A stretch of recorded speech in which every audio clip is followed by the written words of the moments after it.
Welcome back to my channel, guys. Today we're going to review how to take profit in various profit-taking strategies in crypto. So what does it mean to take profit? What should you take profit into? And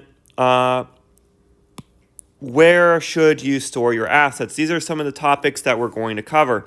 I'm not going to cover these assets right now because this is a subject that has a lot for me to go into. There's just a lot of information regarding the various profit-taking strategies, such as the risk considered, whether or not you're trusting the methods that are being used or the individuals or the entities or the protocols that are governing the things that you're going to take profits into, et cetera, et cetera, et cetera. There's a lot to it.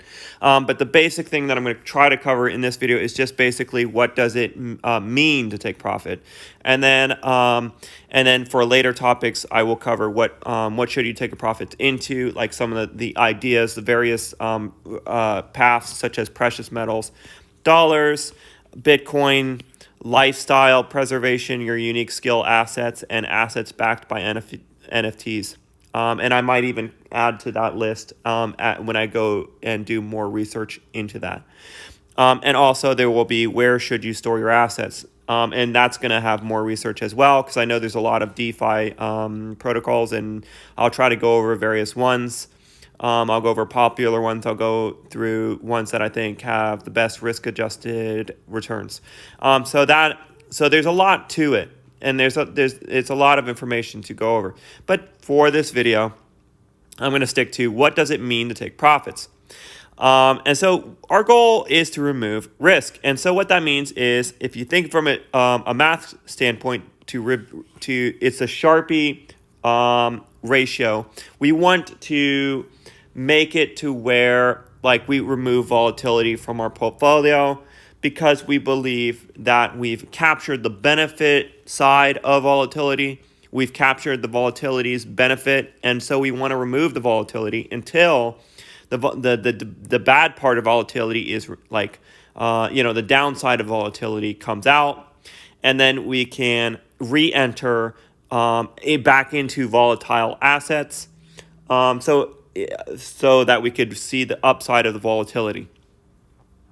And then, what we're going to go into is things that have a reputation for a long period of time and large established networks. And that's what it means to de-risk. Not only does it mean to reduce volatility from your portfolio, you're going to things that have low volatility. You're not trying to get rich from the things you take profits into. You're trying to preserve wealth. And you get that security from the fact that they have a reputation for long periods of time, and they have long established networks. And so those are things to think about. Now, after I cover the main concept, there's going to be a lot of math. You can go ahead and leave then if you're not interested. The reason I'm going to cover the math is so that those who are mathematically inclined can just get a general idea. They can look up the math on their own later. But I'm just covering it so that if you're someone who's mathematically inclined, you can get a general idea of where a lot of this stuff comes from.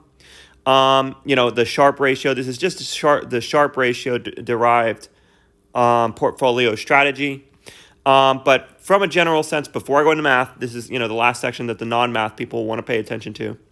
Is if you think of crypto on the adoption line, this is a logarithmic line. This is not a linear line. This is logarithmic, and it's performing quite well over time. Crypto is doing quite well, but it often outpaces this line on the upside, and it often has a period where it's underpacing the line because it's moving along this. And you could think of this as being the mean, and then this is the standard deviations away from the mean. And so with various indicators, you can get indicators, and what you do is you say the indicators say we are on the upside or we are on the downside, so it's time to enter or it is time to exit. And the cycle is actually 4 years. I should have put that as 4 years instead of individual years, but roughly speaking. So for people like me, I've made a lot of my benefit from being early and just holding. I realized just this line, and that is an exponential line, so I did quite well. And I try to hold assets that others don't realize are valuable, and I made a lot of profit from that. And I try to get a good representation of the market as well. But I may try to exit on one of these hype cycles because when I rode up in previous cycles, I went down what was 90% from the top. I was still benefited a lot from being early, but seeing your wealth go down 90% in one of these drops is a very painful experience. This is going to be 90% drop. So you can be someone who entered, even if you entered here and you saw your net worth go up some X's, right? And then it comes down here and it's only some small multiple. It's very unfortunate. Or even if you're along here, you do not want to feel the pain of, oh, I once had this amount and I have to, and this period can be quite a long period of time. It's very taxing. So that is what we are trying to do when we say we want to take profits. We're trying to do that. Now, keep in mind, a lot of this stuff that I'm about to go over is based on the idea of past performance, which is almost meaningless, especially with crypto, because we're entering new frontiers. And even with that said, a lot of crypto is very young.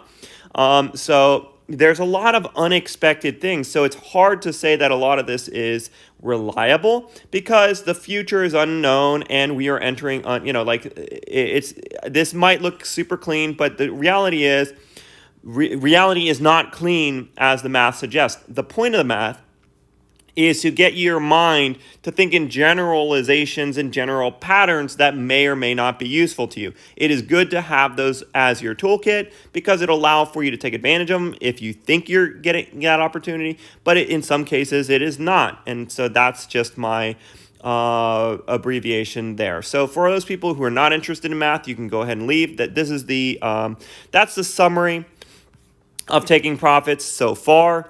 That's not math-based. Is basically we're just trying to capture when we outperform the average performance. Okay, so what is the Sharpe Ratio? It is the number of standard deviations by which a portfolio return must fall to underperform the risk-free rate of return. So a high number for a Sharpe ratio is good. We want to get high returns for our portfolio. So you get this return expected, the risk-free rate of return, and you get a difference between them divided by the standard deviation, the volatility of the portfolio. So you're going to have some number, the standard deviation, that represents the volatility of the portfolio based on how volatile it is, right? So you have, I expect this much return from my investments. In crypto, it's often quite high. That's why we could have some pretty good numbers. And in crypto can often have significant outperformance standard deviations away from whatever the risk-free rate of return is, which is usually 7%.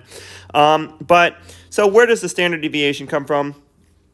The standard deviation of each item in the portfolio based on historical performance. So that's where I'm saying a lot of this math is based on historical performance, which may or may not be relevant. You have to think anytime you're using all these maths, you're going to be using, or even if you're thinking in terms of this math, you're going to be thinking in terms of historical performance. So that is something to consider, which means that, historical performance has no bearing on the future, because as we move forward in time, human beings make different strategic actions, etc.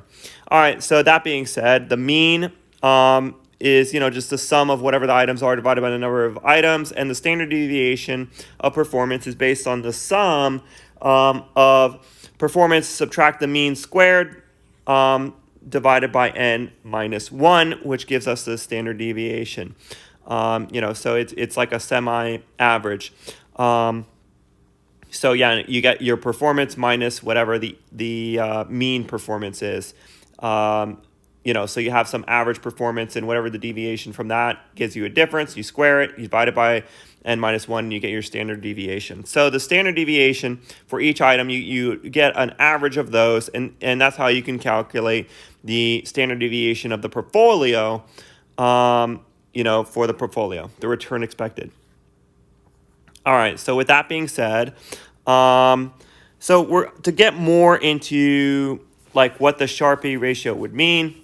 You have different risk-adjusted expected returns for, different portfolio outcomes under a curve, and then the risk-free line for different assets in the portfolio. So this line represents portfolios with risk-free, which is at 7%, some allocation of the 7%, and this just represents portfolios without the risk-free. And there's an intersection point, and that is all of this is based on the CAPM, which I'm going to get into, so don't worry about it for now. But this is the highest Sharpe ratio based on a lot of this math here. If you look at this volatility, like this is the standard deviation of the portfolio, this is the standard deviation of the market, and you get the expected return. The best expected return would be here on the edge of the curve with the risk-adjusted assets. And this is how someone who's more mathematically inclined would construct a portfolio if they believe that previous performance is something that could be used. All right, so that being said, one of the assumptions, if CAPM holds, well, there's two things to consider when evaluating this Sharpe portfolio outcome expected graphs. So you're operating on the capital market line, which is this, and then you're also assuming CAPM is true, and we'll get into that in a minute. So the capital market line is various items with the risk-free asset. And the expected return, so what it is it's this equation, the risk-free, the risk of the market minus the risk-free. So whatever the market return minus the risk-free divided by the standard deviation of the market, multiplied by the standard deviation of the portfolio, plus the risk-free gives you the risk expected. So you can see here that, the standard deviation multiplied by the averaged out, market, the averaged market difference divided by the standard deviation of the market times the standard deviation of the portfolio plus the risk-free gives you the return expected of your portfolio. For those who are mathematically inclined, you're actually going to understand what I said. There's a lot of people who wouldn't, and but you can go over this and you can get it, and what that means. All right, and then we go into the CAPM. Okay, so to make this assumption true, one of the things we're assuming is CAPM is true, and so CAPM is basically, to get to get this curve, we use CAPM of individual items, and we come up with the weighted outcome of the individual items into the portfolio to get the expected returns under this curve, and that's how we can get to this graph. And so the CAPM is basically each individual item, and then we come up with a way of weighting them based on how much they are in our portfolio to get this graph. So CAPM, so that's why I said if CAPM holds, that's how we can come up with this graph to get an optimized number. For mathematically inclined people, we'd say, we're trying to do some risk-free plus some allocation of, various assets. And we would come up with the highest return, based on the historical performance. So CAPM is the capital asset pricing model, and it's used to calculate return of each item. And it is this equation right here. So we have three things: the risk-free rate, we have the beta correlation with the rest of the market, and I'm going to go deep into this in a minute, and then the expected return of the market. So to get for an individual asset. Okay, guys, so we're going to keep digging deeper into the math. As I said, if you're not interested in math, you can leave at any time. But this is, we're just going to keep going. So how do we get this beta correlation? We're basically saying, how does the asset, an individual crypto, correlate to the index of cryptos? And we would use previous market data to do that. So how would we do that? There's something called the correlative equation, or the covariance equation, we have the correlation right here, right? And it's based on the covariance divided by the standard deviation of crypto, the standard deviation of the index multiplied by each other. And that equals our correlative analysis. And then the correlative analysis goes into our beta correlation. So we have the correlative analysis times the standard deviation of in particular crypto. So whatever variation there is to the crypto, plus or multiplied by the correlative analysis divided by, so averaged out to the standard deviation of the crypto index. So whatever the variance is of the crypto index, and this is the whatever correlation there is times the variance of the crypto. So you can see how volatility really fits into how all of this is based on some volatility factor, and we're taking averages and using a bunch of statistics to reach these conclusions. So, okay, so what makes up the covariance? And we already know what standard deviations are because we already went over that earlier. But to give you a brief summary of it, it's the sum of, so it's the difference between the performance, it's the difference of the performance and the mean. It's the difference of an individual's, the difference, the how far it was away from the average for the market or for that asset squared divided by n minus 1. And that gives us our variance for a single crypto or the market index. So this mean that we're using is for whatever item it is. If it's an individual item, it could be that individual item's mean, or it could be the market's mean if we're doing it for the market. And what we do is we get the standard deviation is equal to the square of this variance. This variance is something that comes from how the asset is moving, statistically where it's expected to fall away from its mean. So what does this number represent? It's how far it's how much this stuff moves, basically, right? Because it's that's how far it will be from its mean. It's like if it's really far off from its mean, like we know it's something with more variance, and that shows up in the standard deviation, etc. So and that's how we get the standard deviation of the index plus the standard, or times the standard deviation of the individual crypto, and we get the covariance. And now I'm going to go into that, and that's how we come up with the correlative analysis. And the correlative analysis goes in this to equal the beta, which allows for us to calculate our CAPM for an individual asset, and then those individual assets are summed into and we get an average of that, and that's how we can come up with our portfolio. See, you can see how this has a lot of math in it. And all of this is derived from historical performance. And that's why I don't use it that much, because historical performance, crypto is still too new to have a good record. And, this is all stuff for those who are more interested in something that's more set and settled, historically speaking. But, this still, for those who are mathematically inclined, this could make you say, oh man, I really get how volatility is really making something change my portfolio, right? If you're looking at something and it's really volatile, you can, after running through these equations, you can kind of get a sense of how volatility plays in changing your portfolio's performance. And it's one of the reasons we never want to run into a portfolio that's already run, because the variance now, you see it's something that's variable, obviously, if it's going up a lot. So that same variability is likely to play against you to the downside if something's already had the performance, because it's going to be something that's variable, right? So you got to think about these things. And so, but if you invest in something that's small and it showed maybe volatility in the past and it's down here, but it's solid, then that's where you want to buy it, and you can capture some of that volatility on the upside. All right, that being said, how do we get the covariance? Basically, you get the average return for a given year, and so this is basically the same thing we saw in the standard deviation earlier. We're getting the average for a single crypto times the index of a crypto, and that's how we get the covariance.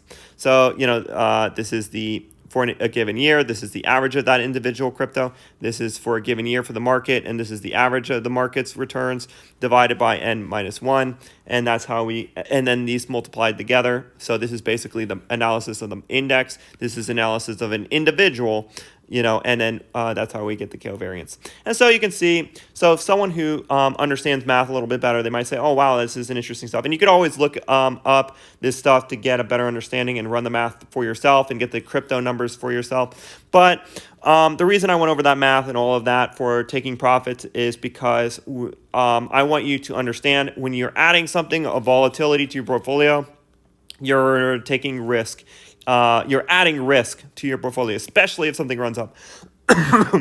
Bless me. So yeah, if something runs up, these assets are very volatile. You're adding risk that to your portfolio, and when you remove something that's volatile, you're removing risk. And your goal when taking profits is to get something that's run above the average return, and that is the point of trying to take risk, and then we try to get back in. But the truth is a lot of eyes are on crypto right now. So crypto is, like, a lot of people are finally starting to get that crypto is going to change the world. So it's likely, maybe this curve will change. Maybe this line will change it. Maybe it'll curve up and become more straight like this. Who knows? The truth is no one can know the future. But the thing is this math can help you understand volatility and how it plays a role in influencing the entirety of your portfolio. All right, guys. And so the next videos I'm going to go over, if you stuck around so far this long, are what should you take your profits into. And I'm going to have to research, like, which places are trustworthy for precious metals, dollars, Bitcoin, all these different things. There's a lot of research in this subject, and I'm just going to have to dig deep into it and try to get a good understanding of how much risk we are taking when we choose certain assets. Because think about it, if we're going to be taking profits, we're going to, if we take profits somewhere, we're going to want to hold it for some amount of time. It could be up to 2 to 3 years, and we want to know the risk associated for holding something for 2 to 3 years.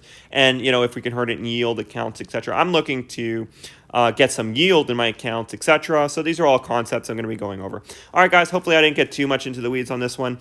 But, I thought this was all interesting stuff, and I wanted to, just relearn it and get my mind, to have it in mind during these times of, what I think is more of an exit opportunity than, an entry opportunity. But we'll see, if crypto, pulls back, if it calms down, etc.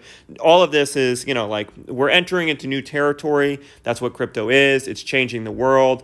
So for me, something that's changing the world, looking at the historical component might be void, in which all of this would be void. There's no point in looking at math of historical performance if we have something in mind where we're saying this is changing the world, and that's exactly what crypto is doing. So, you have to take various things, pick them up, put them down, don't be attached to them, and only use the tools in your toolbox that are useful to you. This may be useful, it may not be useful. It's just something to think about. All right, guys, I look forward to seeing you in these future episodes, and and I might do a couple gem videos in between if I find some good stuff. But for now, I'm going to be trying to think about the next things that I got to do some research into on profit taking strategies. This is part 1 of profit taking strategies, and I'll see you guys later.